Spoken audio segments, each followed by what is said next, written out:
Hello and welcome to another episode of Legal Update. The topic of discussion is quasi-judicial bodies and res judicata. Why in news? Recently in the MS Fame Makers Private Limited versus District Deputy Registrar Cooperative Societies, Mumbai and others case, the Supreme Court held that quasi-judicial bodies are bound by res judicata, preventing relitigation of the same issue. Background of the case: Bairamji Jijibhoy Private Limited acquired a large property in Mumbai in 1951 and leased it to Ramkishore Singh Kunjbihari in 1952. Kunjbihari permitted M.S. Prakash Builders to construct an unauthorized building, resulting in 27 flats managed by Prakash Apartment Cooperative Housing Society Limited. In 2010, property rights were transferred from BJPL to the appellant, and in 2012, a leasehold surrender made the appellant the owner of a significant portion of the land. In 2021, the society's request for a unilateral certificate of deemed convenience was denied due to legal issues, prompting an approved application for unilateral assignment of leasehold rights instead.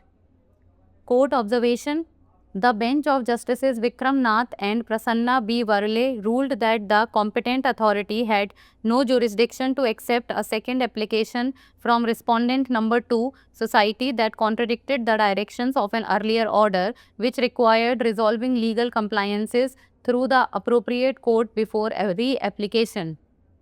The court emphasized that the principle of res judicata applies to quasi-judicial bodies, making their findings binding unless overturned, citing precedents to assert that findings from an earlier ruling cannot be challenged through indirect means. The Supreme Court corrected the High Court's misinterpretation, affirming that the first order necessitated resolution of issues before any new application, reinforcing that final decisions by a competent authority must be adhered to unless lawfully revised. Res judicata. Res judicata means a matter adjust and refers to the legal principle that prevents the same matter from being litigated again once it has been finally decided by a competent court.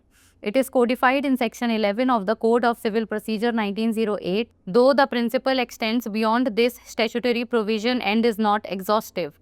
Multiplicity of proceedings and protects parties from being vexed twice for the same cause. It is founded on three maxims. No person should be troubled twice for the same cause. It is in the public interest that litigation should end. Judicial decisions must be accepted as correct. Case law. Pune Municipal Corporation and others versus Harakchand, Misrimal, Solanki and others, 2014. In a landmark judgment delivered by the Supreme Court, held that the acquisition would be deemed to have lapsed and would be covered under the 2013 law entitling the landowners to higher compensation if compensation for land acquired under the 1894 Act has not been paid to the landowner or deposited with a competent court and retained in the treasury.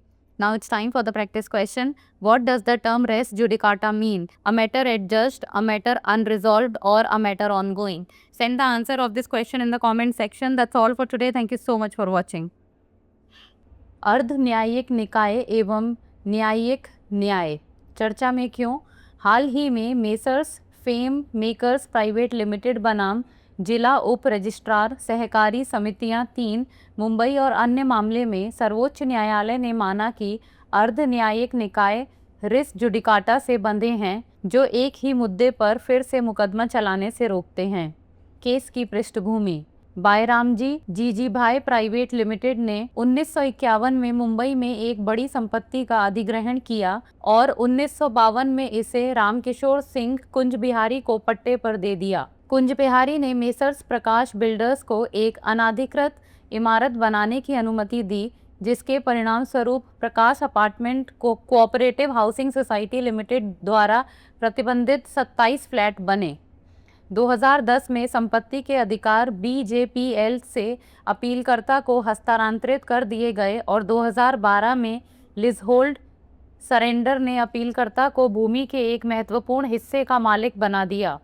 2021 में कानूनी मुद्दों के कारण society के एक तरफा प्रमाण पत्र के लिए अनुरोध को अस्वीकार कर दिया गया, जिसके बजाय लीजहोल्ड अधिकारों के एक तरफा असाइनमेंट के लिए एक स्वीकृत आवेदन को प्रेरित किया गया। न्यायालय का अवलोकन। न्यायमूर्ति विक्रमनाथ और प्रसन्ना बी वराले की पीठ ने फैसला सुनाया कि सक्षम प्राधिकारी के पास प्रतिवादी संख्या 2 सोसाइटी से दूसरा आवेदन स्वीकार करने का कोई अधिकार नहीं है, जो पहले के आदेश के निर्देशों का खंडन करता है, जिसके अनुसार पुनः आवेदन करने से पहले उचित न्यायालय के माध्यम से कानूनी जटिलताओं को हल करना आवश्यक है। न्यायालय ने इस बात पर जोर दिया कि रिस जुडिकाटा का सिद्धांत अर्ध न्यायिक निकायों पर लागू होता है, जो उनके निष्कर्षों को तब तक बाध्यकारी बनाता है जब तक कि उन्हें पलट ना दिया जाए, और उदाहरणों का हवाला देते हुए कहा कि पहले के फैसले के निष्कर्षों को अप्रत्यक्ष तरीके से चुनौती नहीं दी जा सकती।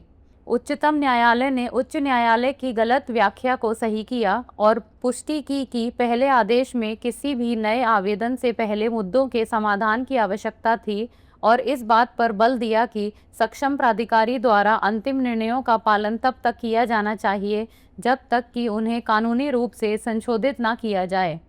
Race judicata. रेस जुडिकाटा का अर्थ है न्यायित किया गया मामला, और यह कानूनी सिद्धांत को संदर्भित करता है जो एक सक्षम न्यायालय द्वारा अंतिम रूप से निर्णय दिए जाने के बाद उसी मामले को फिर से मुकदमा चलाने से रोकता है। इसे सिविल प्रक्रिया संहिता 1908 की धारा 11 में संहिताबद्ध किया गया है। हालांकि यह सिद्धांत इस वैधानिक प्रावधान से परे है और संपूर्ण नहीं है। यह सिद्धांत कार्यवाही की बहुलता को रोकने और पक्षों को एक ही कारण से 2 बार परेशान होने से बचाता है। यह 3 सिद्धांतों पर आधारित है। किसी भी व्यक्ति को एक ही कारण से 2 बार परेशान नहीं किया जाना चाहिए। यह जनहित में है कि मुकदमेबाजी समाप्त होनी चाहिए। न्यायिक निर्णयों को सही के रूप से स्वीकार किया जाना चाहिए। Case law. पुणे नगर निगम एवं अन्य बनाम हरकचंद मिश्रीमल सोलंकी एवं अन्य 2014। सुप्रीम कोर्ट ने अपने ऐतिहासिक फैसले में कहा कि यदि 1894 के अधिनियम के तहत अधिग्रहित भूमि के लिए मुआवजा भूमि मालिक को नहीं दिया गया है या सक्षम न्यायालय में जमा नहीं किया गया है और राजकोष में नहीं रखा गया है, तो अधिग्रहण समाप्त माना जाएगा और भूमि मालिकों को उच्च मुआवजे का अधिकार देने वाले 2013 के कानून के तहत इसे कवर किया जाएगा। अब बारी है अभ्यास प्रश्न की। रेस जुडिकाटा शब्द का क्या अर्थ है? एक विवादित मामला, एक निर्णायित मामला, एक अनसुलझा मामला या एक चल रहा मामला? आप इस प्रश्न का उत्तर कमेंट सेक्शन में दे सकते हैं। आज के लिए इतना ही, धन्यवाद।